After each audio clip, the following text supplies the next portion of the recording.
meron na tayong 10 2x3 na tipi na nakalatag. Talaga na lang ng paltap, nylon or tansi. Ayan, pagtali ng mga professional. Ayan, oh. Yan po yung twine, matibay yung plastic yan, mahigpit po yan, hindi yan gagalaw. Oh, ha? Higpit yan. Ayan, 10. Hanggang doon, siguro mga 30. Goods.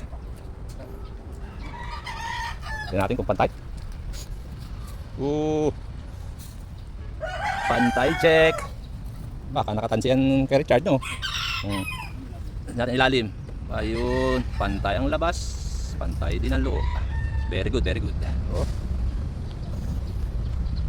Alright, magandang tanghali mga kabalong. Ito kahit linggo na po gagawa kami ng aming mga tipi, naglalatag. Yan, tatanim namin na yung mga dito sa mga pagitan para may panlilim ang ating mga alaga. So ayan po yung rambutan. Lalagyan dito ni Jad sa mga pagitan ng mga tipi. So rambutan, avocado, langka, kalamansi. Kung ano pa po yung pwede namin may tanim. Yan, rambutan akar po yan. Diyan tatanim. Yan, nilatag na po namin yung bali 25 pieces, 24 pa lang pala. So diretso na lang namin siya. Lalagyan itong tansi. Yung pahaba dito, pag ganun, tatansian. Ito naman tatansian namin ito. Yung pa vertical naman. So kapantay namin yan. Para magparehas. Kasi pag hindi po natin tinansian yung ganito yan, medyo paliko-liko yan. Papunto kasi estimate lang namin yan. Kaya hindi po siya yung papunta po rito. Yan, napantay na namin yan. Horizontal. Ayan o, diretso yan. Ayan, diretso yan. Ayan. So yung pa-vertical na lang po, kailangan namin pantayin. Ayan, titignan nyo po medyo hindi pa sila pantay. Hindi pa dapat diretso rin yan.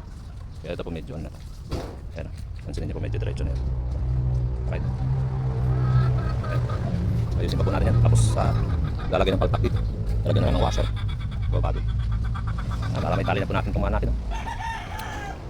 Yung mga kakaralis natin. Lalaki na yan. Oh. Basta na sa kabila. Ito wala pa po ito mga sapa. Pero ito meron na. Almost 1 week na rin po. Yan, air record na lang muna po tayo kasi wala pa tayong mga 2x2, 3x3 doon naman yung sakit. Kilalagay pa ba doon sa dulo. Wala pa po tayo. So, record na natin sila.